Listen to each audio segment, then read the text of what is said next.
मैं हूं जावेद खाजी, आप देख रहे हैं इंडिया क्राइम न्यूज।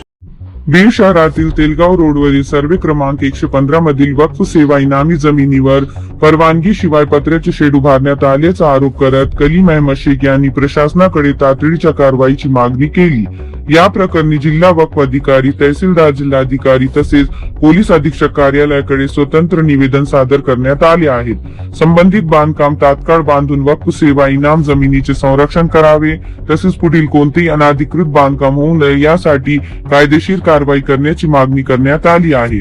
तसेच बांधकामाबाबत विचारणा केल्यानंतर संबंधित व्यक्तीकडून अभद्र भाषा वापरण्यात आल्याचा आरोपही निवेदनात करण्यात आला असून भविष्यात कायदा व सुव्यवस्थेचा प्रश्न निर्माण होऊ नये म्हणून पोलीस प्रशासनाने आवश्यक ती खबरदारी घ्यावी अशी